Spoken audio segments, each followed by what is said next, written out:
एक लम्हे के लिए सोचें, अगर आपके डेरे में या वो फार्म जहाँ पर आपने मुर्गियाँ रखी हुई हैं या छत के ऊपर अगर रखी हुई हैं, वहाँ पर हर तरफ ज़िंदगी की चहल पहल हो, मुर्गियाँ खुशी खुशी दाना चुग रही हों, लेकिन अगली सुबह जब आप डेरे का दरवाज़ा खोलें तो मंजर बिल्कुल ही बदल चुका हो। मुर्गियाँ मुरझाई हुई हों, कुछ दम तोड़ चुकी हों और बाकी बेजान सी एक कोने में बैठी हों। आप भी सोचेंगे कि आखिर ये अचानक ऐसा कैसे हो गया, कौन सा कातिल वायरस है जो लम्हों में पूरी मुर्गियों की हस्ती को ख़त्म कर देता है। जी हाँ, आज हम बात करेंगे इसी खौफनाक बीमारी की जिसे दुनिया जानती है रानीखेत वायरस के नाम से। आज की वीडियो में हम खोलने जा रहे हैं उस वायरस के सारे ऐसे राज जो छोटे किसानों से लेकर बड़े पोल्ट्री फार्मर तक सबको खौफ में मुब्तला रखता है।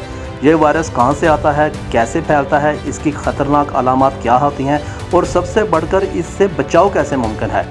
चलें फिर बगैर वक्त ज़ाया किए शुरू करते हैं। मैं आप दोस्तों को इसकी वजूहात भी बताऊंगा, इसकी अलामात भी बताऊंगा। यहाँ एक बीमार मुर्गी से दूसरी तक चंद घंटों में ही, महज चंद घंटों में पहुंच जाता है। ज़रा सोचें, आपने एक नया लॉट, नया बैच ख़रीद कर, यानी कि नया फ्लॉग, नया स्टॉक ख़रीद कर बगैर एहतियात पुराने फ्लॉग में आपने शामिल कर दिया या गंदा पानी और पुराना दाना दे दिया, तो ये वायरस ऐसे फैलेगा जैसे जंगल में आग, और पलक झपकते ही सब कुछ ख़त्म, फिनिश। अब आते हैं इस हिस्से की जानब जिसे जानना सबसे ज़्यादा ज़रूरी है, यानी कि इसकी अलामात। अगर आपने ये निशानियाँ बर वक्त देख लीं तो शायद आप अपने डेरे को, आप अपने फ्लॉग को बचा सकें।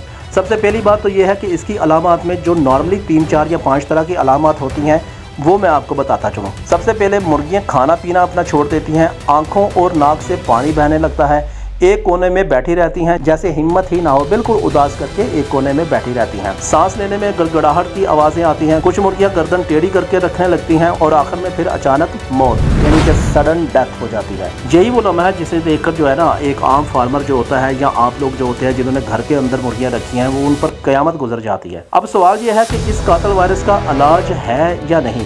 दोस्तों याद रखें, इस बीमारी का 100% जो है ना ट्रीटमेंट वो तो शायद कभी भी नहीं होता।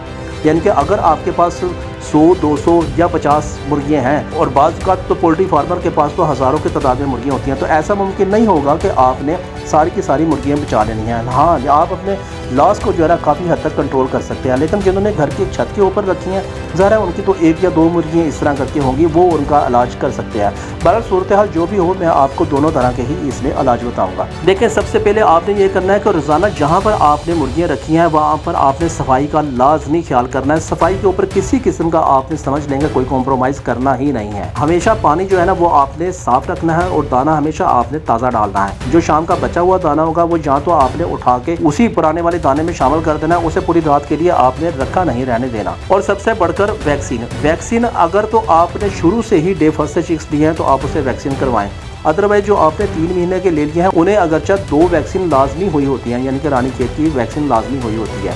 तो घबराने की बात नहीं है, वैक्सीन की वजह से आपके जो बर्ड्स हैं उसमें वायरस नहीं आएगा। अलबत्ता वो जो आपकी जो बद एहतियाती हो जाती है, जो कि मैंने पीछे आपको बताई है, उस वजह से आप उस वायरस को खुद अपने घर में लेकर आ चुके होते हैं। अगर मुर्गियों को बर वक्त रानीखेत की वैक्सीन लगा दी जाए तो ये वायरस आपके डेरे का या आपके फार्म का कुछ भी नहीं बिगाड़ सकता। अच्छा, कुछ फार्मर जो है ना, कुछ बर्ड्स पालने वाले, वो मुर्गियों को लहसुन, अदरक, नींबू का पानी वगैरह भी पिलाते हैं ताकि क़ुव्वत मुदाफ़त बढ़े। ये काफ़ी हद तक तो बात ठीक है, लेकिन असल हल इसका हमेशा जो है ना वो वैक्सीन ही होता है। आपने NDIB रानीखेत की वैक्सीन आपने लाजमी कर देनी होती है। अब दोस्तों कुल मिला के बात यह है कि इसका जो इलाज है ना वो सिर्फ़ और सिर्फ एहतियात है, यानी कि रानीखेत का वायरस आए ही ना तो आपने ये तमाम मुमकिन तदाबीर जो मैंने आपको पीछे बताई हुई हैं ये आपने लाजमी अडॉप्ट करनी है। दोस्तों रानीखेत का वायरस कोई आम बीमारी नहीं है, ये एक खामोश कातिल है जो अचानक हमला करता है और सब कुछ तबाह कर देता है। अगर आप चाहते हैं कि आपके फार्म पर ये कीमती दौलत महफूज रहे तो सफाई, खुराक और वैक्सीन पर किसी भी सूरत में समझौता नहीं करना आपने। आप दोस्तों ने मुझे कमेंट्स करके अब बताना है कि अगर आपकी मुर्गियों में कोई रानीखेत का वायरस आया हुआ है तो उसकी वो अलामत बतानी है कि वो किस तरह की अलामत है। जैसे कि मैंने आपको बताया है कि मुंह खोल के सांस भी ले सकती है, वो भी रानीखेत की अलामत है।